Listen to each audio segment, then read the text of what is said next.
NEC Article 370 addresses the requirements for motors, specifically focusing on marking and installation. Article 370.16 pertains to nameplate marking, detailing the information that must be present on a motor's nameplate.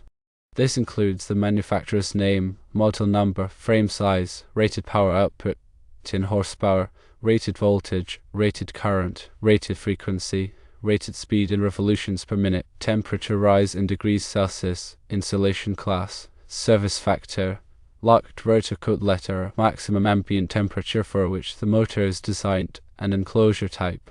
These markings are crucial for identifying the motor's specifications and ensuring its proper application and operation. Article 370.18 specifies additional marking requirements for motors rated 500 volts or less. These motors must also be marked with their rated locked rotor current, rated torque in kilogram meters, rated power factor, and rated efficiency. This information is essential for determining the motor's starting characteristics, load handling capabilities, and energy performance. Article 370.19 outlines the marking requirements for motors rated over 500 volts.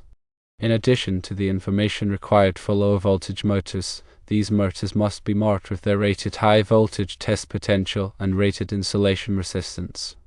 These markings are important for verifying the motor's ability to withstand high voltage conditions and maintain adequate insulation integrity.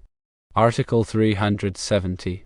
C deals with the installation of motors, outlining several key requirements. Firstly, location is important. Motors should be installed in dry, clean, and well-ventilated locations. This helps to prevent moisture damage, contamination, and overheating. Secondly, accessibility is key. Motors should be readily accessible for inspection, maintenance, and repair.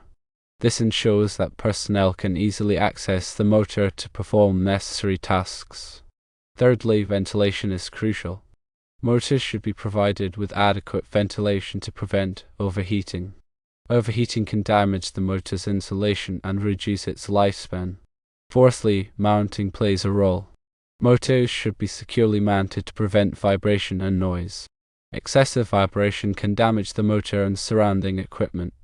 Fifthly, overcurrent protection is essential. Motors should be protected from overcurrents by properly sized fuses or circuit breakers. Overcurrents can cause the motor to overheat and fail.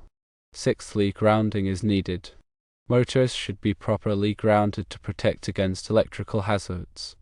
Grounding provides a path for fault current to flow back to the source, tripping the overcurrent protection device. Seventhly, conduit boxes and fittings should be utilized. Conduit boxes and fittings should be used to protect wires and cables connected to motors. This helps to prevent damage to the wiring and ensures a safe and reliable connection. Finally, disconnecting means is paramount.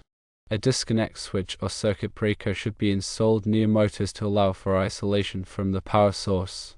This allows for safe maintenance and repair of the motor.